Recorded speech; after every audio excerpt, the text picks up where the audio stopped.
So now, without further ado, it is my pleasure to introduce today's speaker, Chris Jackson, a seasoned political pollster and senior vice president of Ipsos's political polling team. Chris, you have the floor. Thank you, Ellen. Greetings, folks. Thanks for joining us for the latest edition of our Ipsos Inside Track webinar series, America the Uncertain. We have a lot to talk about today. The pandemic, the vaccination effort in the United States, the economy, a divided America, and then looking specifically at some of the issues dividing America, immigration, and racial inequality. But I will definitely hold time at the end of the webinar to answer any questions. So I encourage you, if you do have any questions throughout, to use that Q&A function in the GoToMeeting app to submit your questions. You can do that at any time, and then I can loop back to them at the ending.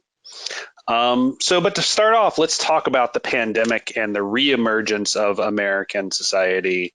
In the United States, we have seen the pandemic really starting to come down in a significant way, particularly compared to the peak in cases we saw over the holiday season, the winter season, where we'd gotten up to 300,000 new cases a day at one point. Now we're down below about 40,000 new cases a day, which is still honestly a significant level, but definitely a far cry from where we were just 5 months ago. And in terms of deaths, it's also come down to where we're under 1,000 people who are passing away from COVID each day, several hundred on average now, which is again a tragedy, but certainly a far cry from where we were a few months ago. And as we've gotten to that point, we have seen Americans' attitudes about the pandemic changing slowly and then suddenly. You can see on this chart the amount of Americans who are somewhat concerned about the pandemic, and then that by party ID since really the start last year of the pandemic, and has gone from essentially 9 in 10 Americans being concerned to about 3/4 now. But I think what's particularly noteworthy is the relatively steep drop in just the last few weeks of concern, even among Democrats who have traditionally been much more worried about it than Republicans who always have almost always exhibited a lower level of concern. And this, I think, is a testament to the opening or reemerging of the country as people have gotten access to the vaccine, and as people have started to feel like there's a little bit of hope again. And we're seeing this in behaviors as well. This is also from our Axios tracking, where we look at various social behaviors, out-of-home behaviors or social distancing behaviors. And what we can see is from the beginning of this year, the sort of protective behaviors, that is social distancing and wearing a mask, have been declining, and particularly declining somewhat steeply over the last month.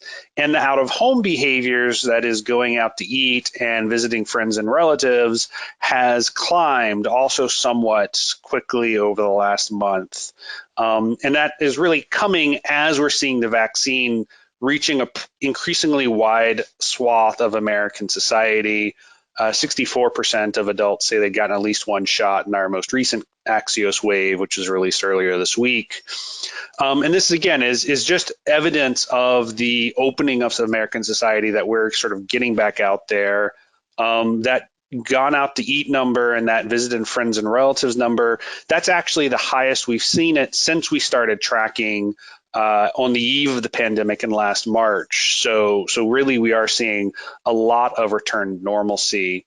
However, that return to normalcy is not really the same, right? It's not necessarily the same world we were in February of last year. For instance, when we ask about needing to show proof to do various things, proof of vaccination to do various things, which is essentially sort of a more colloquial way to talk about a vaccine passport, we see majorities of Americans supporting the idea of having to show proof of vaccination to travel on a plane, to vacation, to attend a major sporting event, and then a little bit more division on sort of more routine things like dining out, but still majority supporting the idea, which I think speaks to, even as we're seeing America reopen, there is ongoing concern about the COVID pandemic and the risk of getting the coronavirus.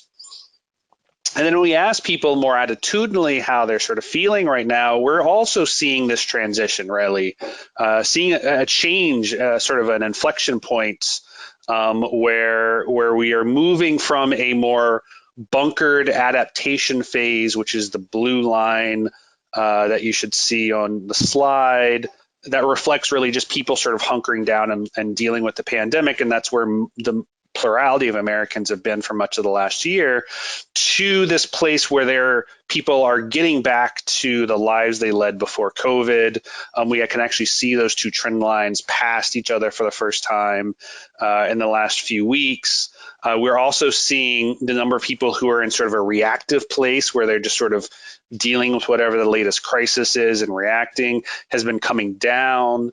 And the number of people who say that they think the pandemic is behind them has been inching up. So we're certainly not in the place where everyone thinks the pandemic is behind them, but we are seeing people really starting to feel like they're increasingly able to do more of the stuff they had done before.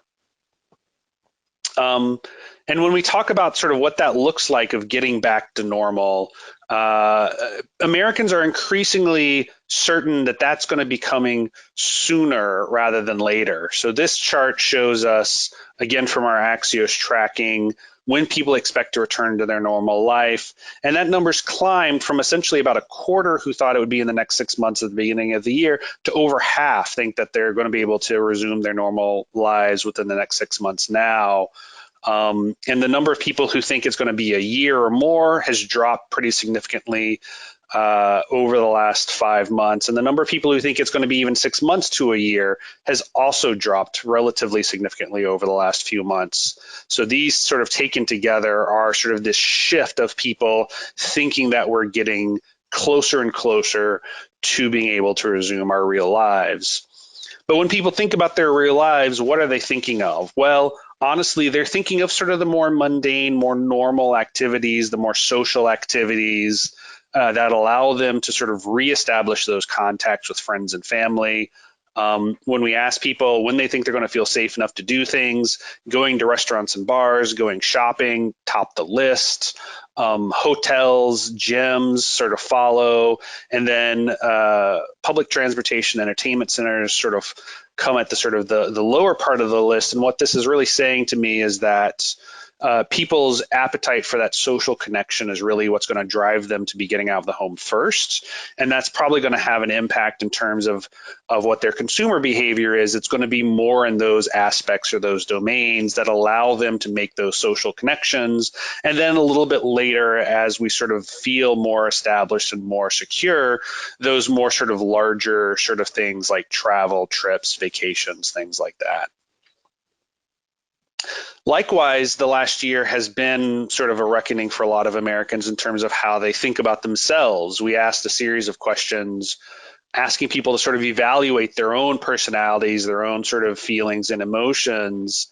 And what we see are essentially left with is a picture of America that feels more plugged in, that feels more connected to the news and what's happening, that feels more comfortable with the digital environment, which again is not terribly surprising considering how many of us have rotated to sort of a remote work or doing everything via Zoom. But there's also this really strong measure of sort of a sense of wanderlust and a desire to get out of home, get out of the house, to get out into nature, to travel, to get out and about. And what there isn't as much of is necessarily the feeling that people have been able to connect, right? That's what people sort of feel like they've lost a little bit.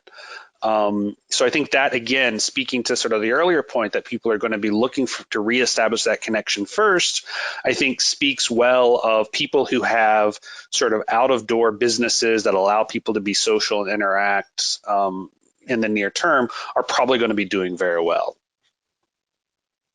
So the vaccination effort. So the United States vaccination effort is continuing to proceed relatively quickly and has been actually, I think, a major contributor to this sense that the country's reopening.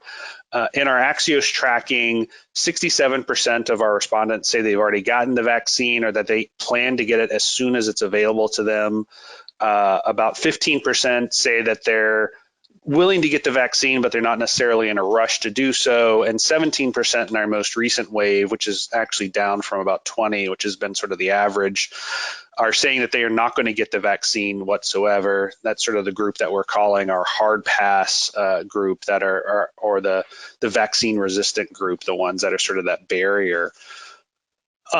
And the picture of that group, that hard pass group, is sort of changing a little bit over time. So, as we were in last year when the vaccination effort really started, there was actually a lot more sort of murkiness about who was resistant to the vaccine, getting the vaccine. A lot of Black and Brown Americans were. But what we've seen, particularly over the spring, is that it's become much more of a partisan sort, with Republicans being less likely to get the vaccine, Democrats being more likely to get the vaccine, independents being somewhere in the middle. And what's actually become most sort of pronounced in our analysis is actually where people get their news or information from is a significant correlate with their intention to get the vaccine. And people who don't actually consume any major news, that is, people who either don't consume news at all or get their news from very sort of niche publications, are the ones who are least likely to get the vaccine. So these are not really people that are reachable through sort of mass advertising campaigns like we've seen roll out in the last year, but instead are people who are essentially a little bit unplugged from society. These are the ones who are going to be the hardest to get vaccinated. In addition to these sort of unplugged folks being vaccine resistant, parents are actually somewhat vaccine resistant as well, particularly when it comes to getting their children vaccinated. Now, the vaccine has not been tested and approved for kids of all ages, though they did just recently announce that teenagers could get vaccinated in the United States. But we see when we ask parents, it's basically 50-50 right now on if parents are or not likely to get their kids vaccinated. A lot of the usual patterns sort of emerge when you look within parents. Democrats more likely, Republicans less likely to get their kids vaccinated. But also the parents' vaccine status is very, very strong correlation with their intent to get their kids vaccinated, with vaccinated parents, essentially three-quarters of them saying they're going to get their kids vaccinated, versus the vaccine-resistant group, which only 3% say that they're going to get their kids vaccinated. And I think that's important to note because, one, parents as a group are actually a little bit more vaccine resistant than the population at large. If the population at large is about 20%, 17% saying they're not, among parents, it's more like 25, 27%. And two, when we talk about sort of reaching herd immunity, we're talking about 70+% of the population being vaccinated.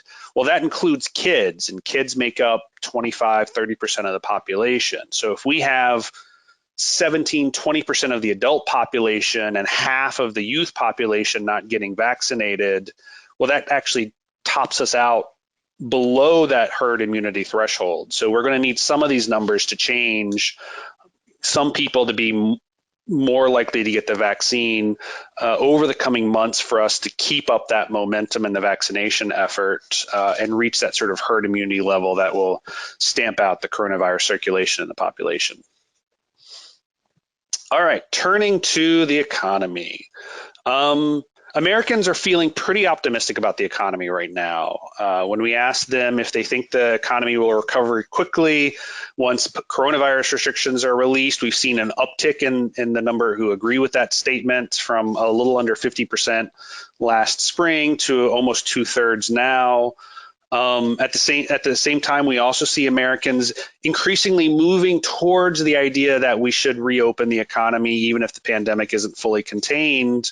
Again, that went from about 1/3 of Americans who agreed with that sentiment last spring to over half agreeing with it now. And taking it together, this is a picture of people thinking the economy's fundamentally in an okay place, and that the control of the pandemic is increasingly getting to a place where the economy is poised to roar back. And we also see that in our consumer confidence tracker. So this is our trend line for American consumer confidence over the past 20 years from 2002 to now. You can see, of course, the big dip in consumer confidence that happened after the Great Recession in 2008, 2009. And you can see that actually the recovery from the Great Recession and consumer confidence actually took about 6 years. And one of the things that's actually really interesting now is how, even though there was a big pandemic sort of drop, it bounced back relatively quickly. And honestly, at the moment, expectation is actually higher than it was before the pandemic. So this is just the expectations consumer confidence index, not the overall one, but it does show how much appetite and how much energy and how much expectation there is among American consumers for the economy to reopen, for people to get back out there. But it's not necessarily equally distributed across society. We continue to see that people at sort of the bottom third of the income distribution in the United States continue to have a harder time. Their economic confidence continues to be much lower than people in the middle third or the top third of the income distribution. And while people who had $100,000 or more household income really saw their consumer confidence sort of climbing even through the pandemic, those at the bottom really have not enjoyed quite as much of a recovery. So this, I think, speaks to, again, how the economy right now is a little bit divorced between people sort of at the top and the bottom, people at the top doing well, people at the bottom really continuing to struggle. And I think it's important for people to keep that in mind as we're sort of going into this recovery, is that it's not necessarily felt equally by everyone. And when we dig into some of the consumer confidence metrics, we see a lot of positive, encouraging signs. This is specifically on people's ability to afford household goods and their ability to pay their rent and mortgage. And this is actually the bad numbers, right? So going down here is good. This is the number of people who said that their ability to pay for household goods or their ability to afford their rent got worse over the last few weeks. And again, we see that same pattern where people who are making a household income of $50,000 or less are much less comfortable in their ability to afford household goods, but the trend lines are positive. They're going down, they're getting better. There's fewer people feeling that sort of pressure or that squeeze, which I think is a good and positive thing. And then this ability to afford household goods specifically, that is sort of the best indicator of people's sort of immediate sense of financial security. So that's an important one to keep your eye on. All right, but this the recovery from the coronavirus, the economic recovery, it's all coming amidst a divided America, an America that continues to be riven by partisanship and by division. But we do see Joe Biden's approval ratings have remained relatively robust, 56% in the Reuters Ipsos Core Political that was released yesterday. That's pretty much a flat line for him through the first 100+ days of his administration. But that 56%, while better than where Trump was at this point, which was closer to 43, 42%, is certainly not as good as past presidents have been, which enjoyed approval ratings in their first 100 days in the 60s, even up to 70% range. And a lot of that is driven by partisanship, with Republicans essentially categorically opposed or disapproving of Biden. It doesn't really matter what he does or says. Democrats almost entirely approving or supportive of Biden, and then independents sort of split between, with a little bit more support than oppose, making the difference being what's sort of keeping Biden's numbers above the 50% threshold, and what really contributed to Trump's numbers being below that 50% threshold. And when we look at Biden across a number of different domains, that partisan response continues to jump out. So the numbers on the right of this chart are the net scores, that is the total who approve versus the total that disapprove. That gives you sort of an at a glance if someone's positive or negative on a particular if Biden particularly is positive or negative on a particular attribute. And we can see the issues that are sort of the dominant ones right now: coronavirus, the economy. Biden's got a net positive approval rating, particularly on coronavirus, plus 35%, 63% of Americans approving of the job he's doing handling the pandemic. The economy, 16%. That's pretty good. Certainly not as strong as coronavirus, but positive, which is great. Employment and jobs about halfway down, +8. Also not a bad mark. But these huge differences between how Democrats who almost entirely approve and Republicans who almost entirely disapprove. Note the sign plus minus, minus 20 for a Republican on COVID means that essentially 20% more Republicans disapprove than approve of Biden's performance in that aspect of his job, which is his best mark with the Republicans. And I think that's a testament to, again, that division we're seeing in society. And that division is important because it really filters into so many other aspects of the country. This is that consumer confidence data I was showing you earlier, but instead of breaking it out by income, we broke it out by partisanship. And you can see just how strongly, this is the right track, wrong track numbers, not consumer confidence, though honestly they show the same thing. This is the number of Americans who believe the country is on the wrong track by partisanship. And you can see Democrats, almost all of whom believe the country is on the wrong track before the election. Only a third of Republicans believe the country is on the wrong track before the election. Election day happens. All of the trend lines basically sort of converge, especially around sort of the Capitol riots on January 6th. And then once Biden is actually inaugurated on January 20th, we see a flip with only a quarter of Democrats saying the country's going the right direction, 78, 4 and 5 Republicans saying the country's going in the wrong direction, just a complete inversion. And, the pandemic certainly had gotten worse over that period. But the vaccines started to come out. The economy, was sort of fitful, but was improving. But the big difference, of course, was the election and who was in office. And that really drove how people viewed the direction of the country, is that politics, that partisanship, and if your team is in charge, basically.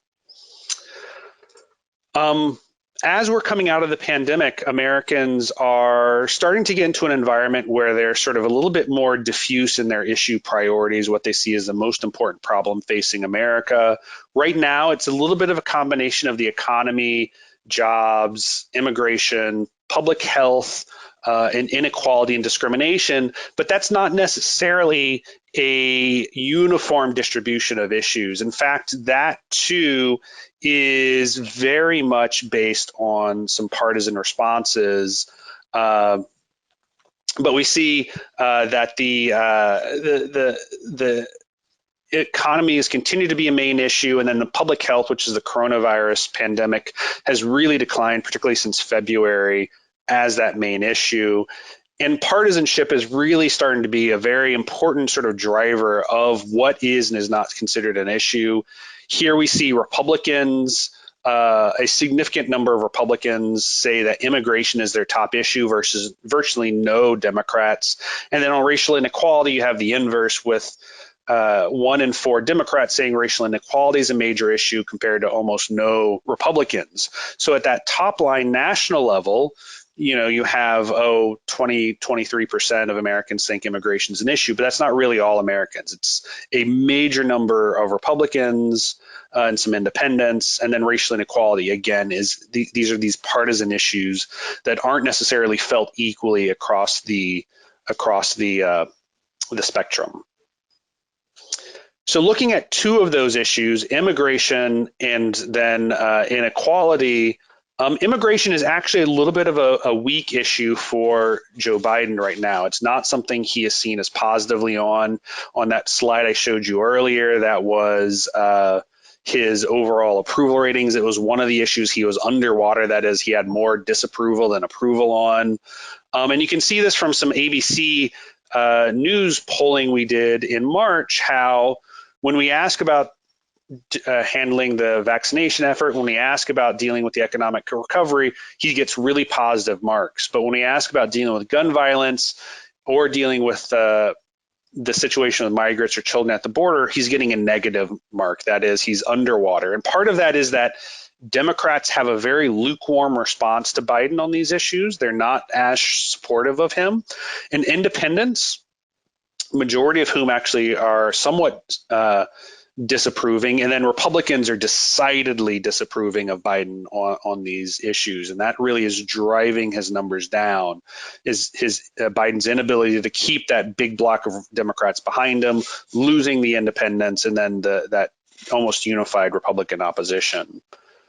And then again, that is when we sort of look at Biden's ratings versus how important it is. Immigration, which is in that top left quadrant, is that sort of issue that at the moment is potentially a vulnerability. It's sort of a second tier importance, but he's seen as doing poorly on that, as opposed to public health, where he is generally seen as doing pretty well, or even the economy, which is a very important issue, and he's generally seen as doing okay on.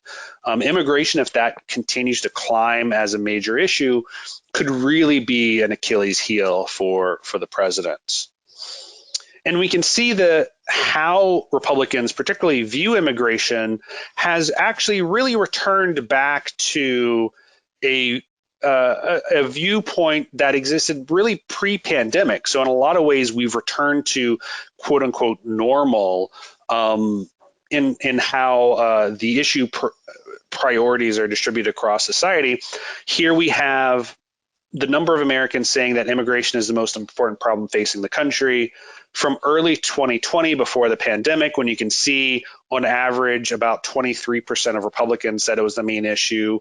Then during the pandemic, concern about immigration basically collapses down to less than 10%.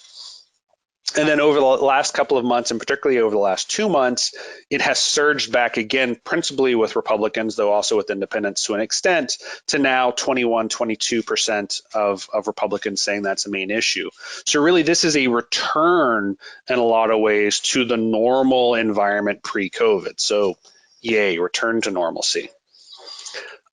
And we can see that some of the attitudes around immigration are actually remarkably stable. So this is two questions we ask that get at some of the American first sentiments. And you can see that these numbers really haven't changed since 2018. These are sort of relatively stable views of society. The pandemic has not changed them. So again, it's a return to sort of a pre-existing sense of normalcy. And then again, another slide that just sort of highlights how immigration is particularly a Republican issue.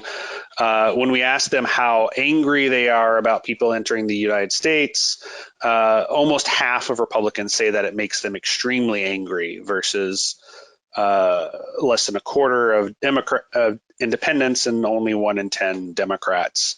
Again, sort of just highlighting how there's a lot of emotion on the Republican side of the aisle around immigration.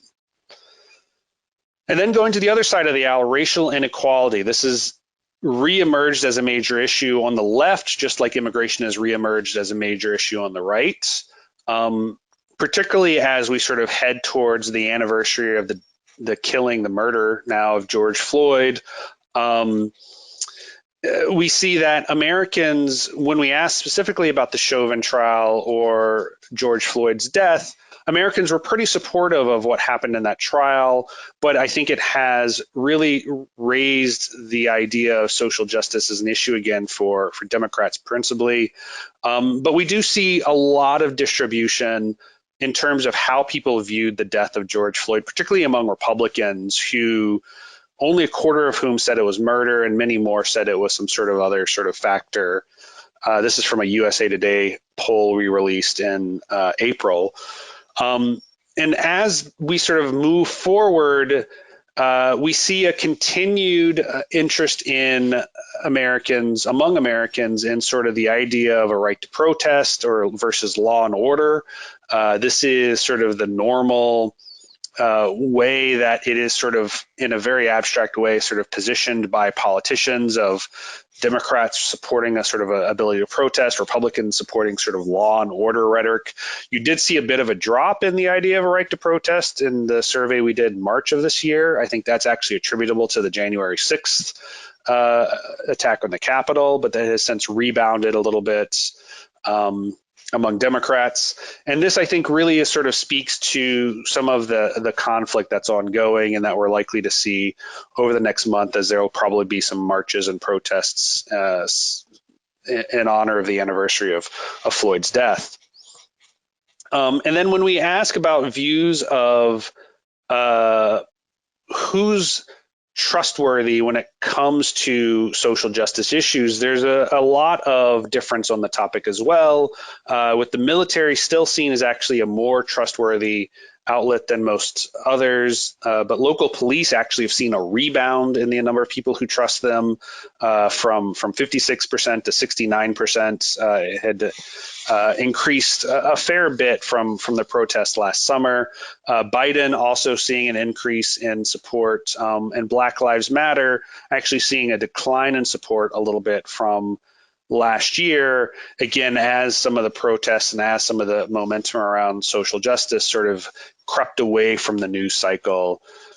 We also have, I can sort of tease here, we have a major piece of research on the topic that will be coming out with Axios in the next week and a half, which will be able to provide a lot of additional information on the topic. So I would definitely direct you to stay tuned to that. So that is what we have this week. These are all of the resources. You can always check out all of the data we produce at our website, ipsos.com/news and polls. We also have our podcast, Cliff's Take, which comes out, a newsletter comes out every Friday, and then all of our media partnerships. So with that, I think we are ready for questions. So please, if you have any questions, use that Q&A box in the GoToWebinar application, and I will go through them. Let's see, what have we got? All right, so one question asking about, seen a lot of reports about the recount in Arizona and election legitimacy. What is going to happen there? Well, don't really know what's going to happen with the Arizona recount. If you're not familiar, basically the Republican Party of Arizona has paid a private company to come in and do a recount of the ballots in Maricopa County, that is Phoenix, to validate the election results. There's a lot of controversy around it because the company they hired to come in is headed by a guy who was a sort of a election denier type who said that the election was stolen from Trump, so not necessarily an impartial type of guy. And also it's being the people who are doing the counting are not sort of what you would call sort of traditional local government election people, but instead are much more a mix of Republican political operatives. Honestly, it is almost impossible for that to actually change anything materially, but I do think that there is a risk that the recount effort and any news around the recount effort will further delegitimize the election, particularly among Republicans. And honestly, the Republicans, a majority of whom still believe the election was fraudulent, don't need any more data points or evidence, even if they're somewhat farcical, to encourage sort of that, considering just sort of how dire confidence or faith in American democracy is right now, which is not terribly strong. So no idea what's going to happen in that recount, but it's unlikely to actually fundamentally change anything in terms of government, but may continue to damage faith in democracy. Next question.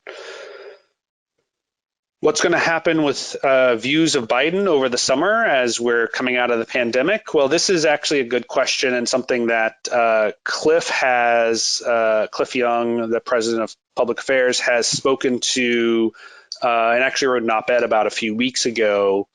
Biden's approval ratings right now are held up, are staying positive, we believe, because coronavirus is still a major priority for Americans, and he's seen as doing a really good job on that issue.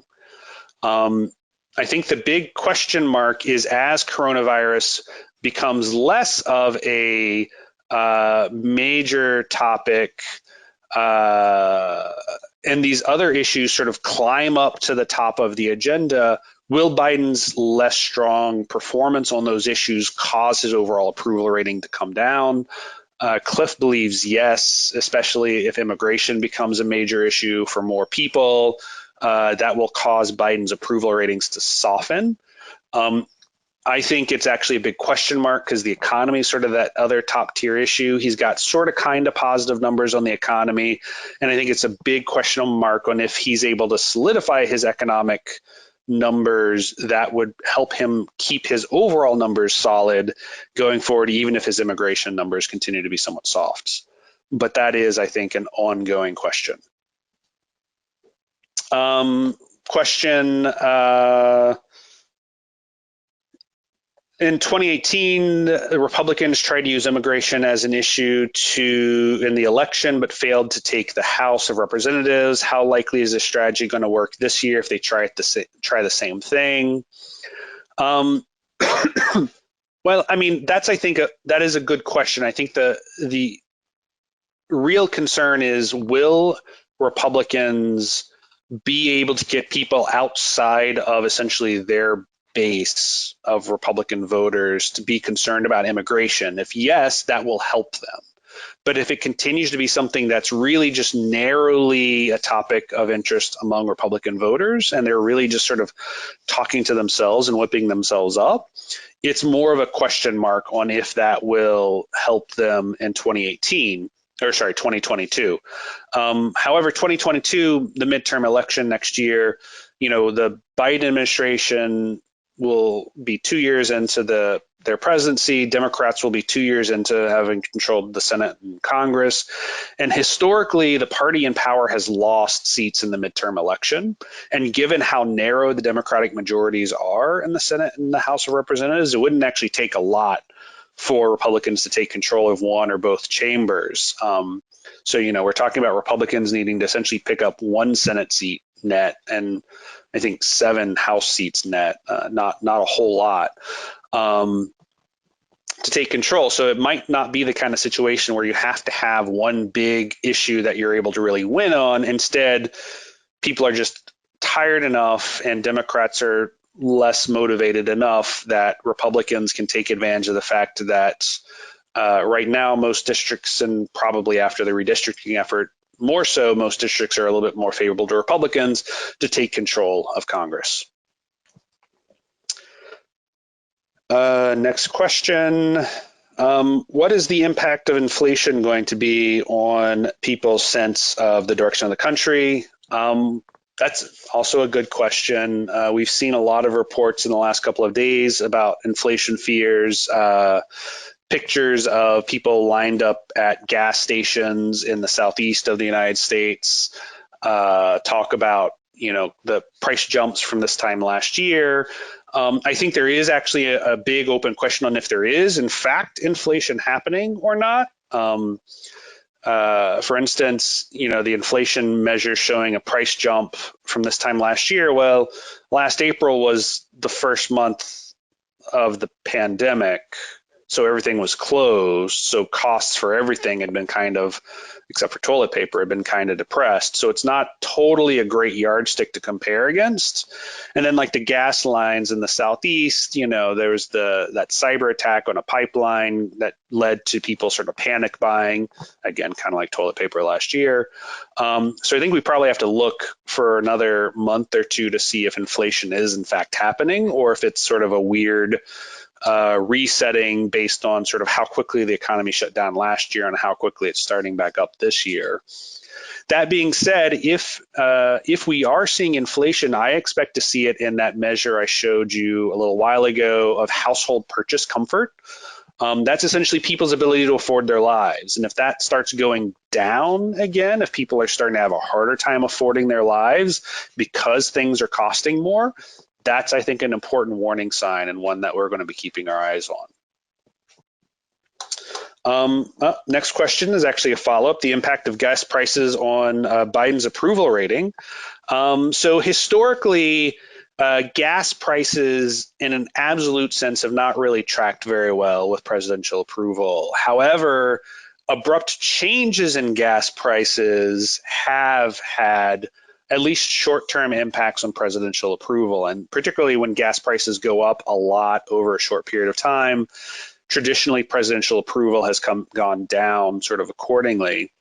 Now, I think there is the open question of, like, in this super partisan environment where Democrats kind of love Biden no matter what and Republicans hate Biden no matter what, how much room there is for opinions to change. But, historically, it's a pattern that's held.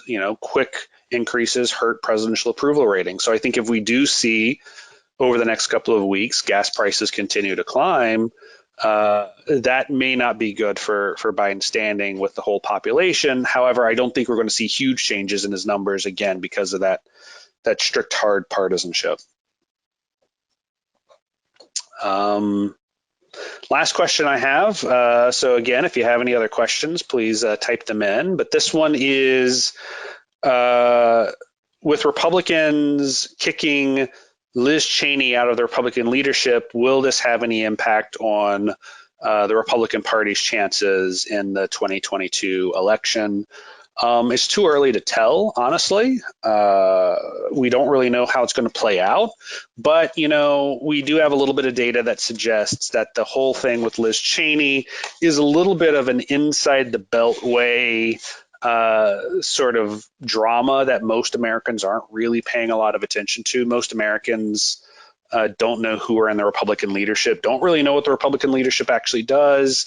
And honestly, the data also suggests that most Republicans continue to see Donald Trump as the leader of the party anyways. So, I don't think that this is necessarily going to be something that really has a major impact on most folks. However, I do think there is, the question mark is going to be, as Liz Cheney goes to whatever her next thing is. She's still a member of Congress, of course. Will she do like she sort of said she was going to in her floor speech before her removal, and essentially spend the next year and a half functionally campaigning against Donald Trump? Again, I don't think she's likely to move any Republicans, but what that does is it gives the media an easy person to point to show conflict and strife. And, the media loves a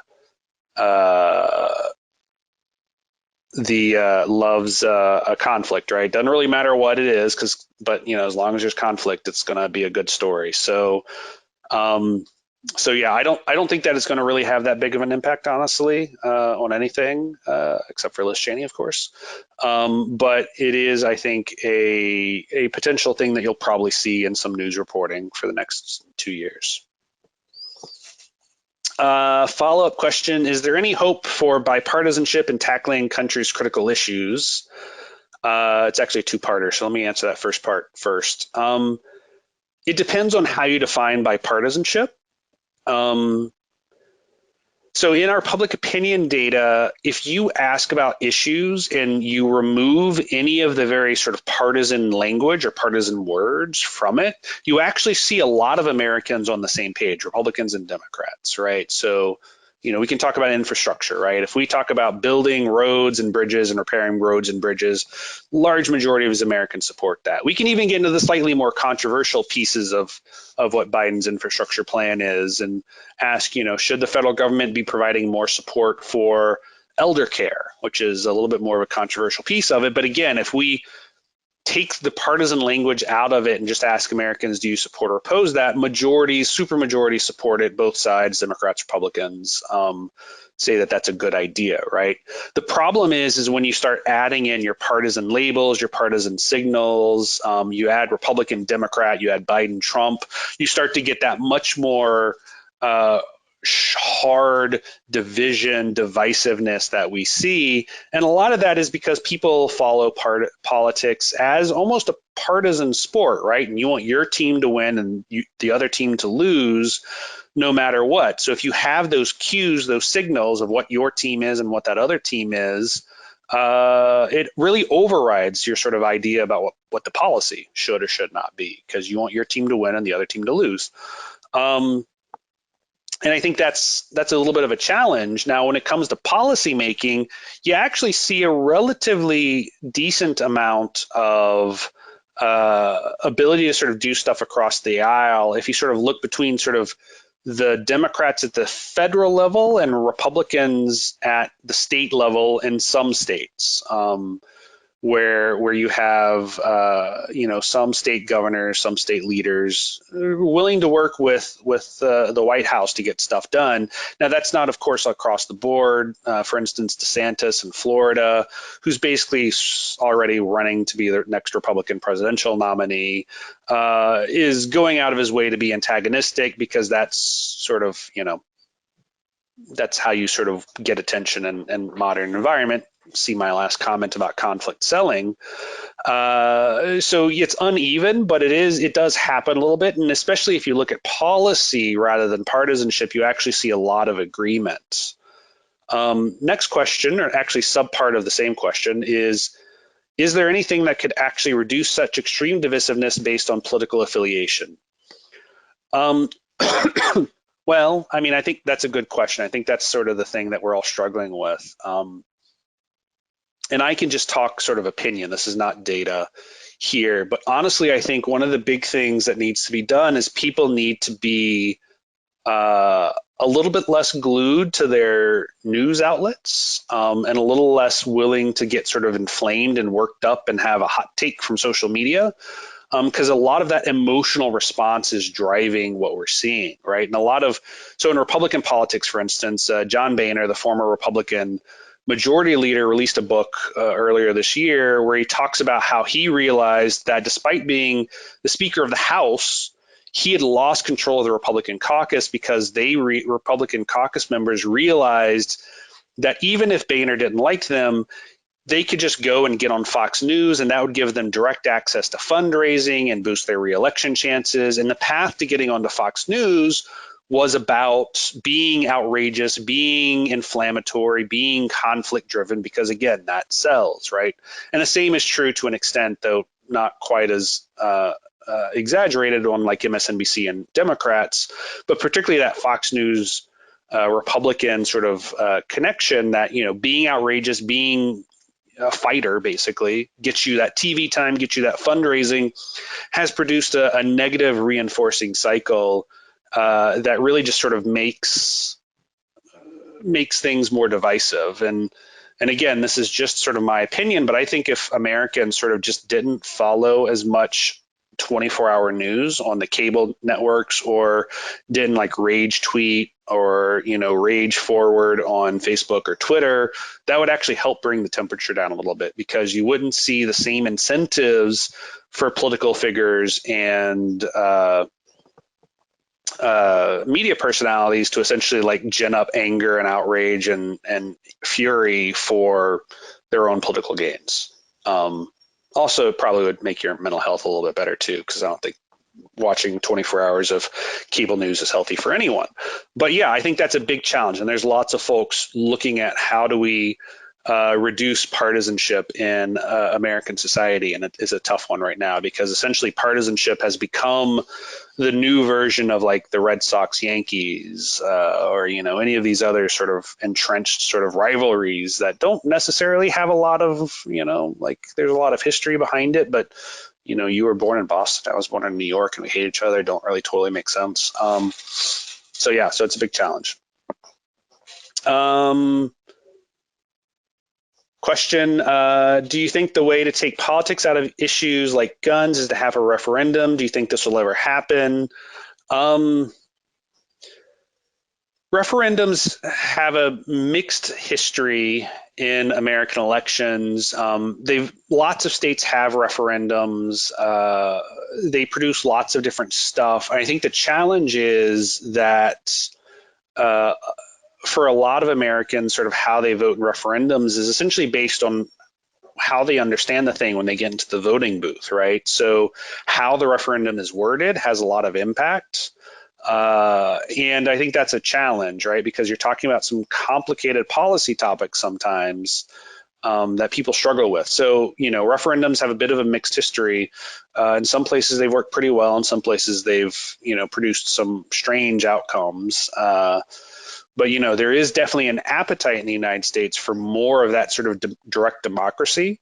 So it is something that we're seeing more and more of across the country. That's my last question. So I think that's it for the day. I appreciate your time. Again, you can follow all of our research on our website, ipsos.com. I'm also always available. If you have questions, you can shoot me a note, chris.jackson@ipsos.com. And otherwise, thanks for your time. We'll see you again in July, and have a great day. Thanks all. Thank you, Chris. That was really great. And thank you also for taking the time for answering these great questions. Everyone will receive an email with a direct link to today's recorded presentation, and that should come in the next day or two. And as Chris said, we welcome every opportunity to speak with you directly, so please feel free to reach out. That now concludes today's webinar. Have a wonderful day.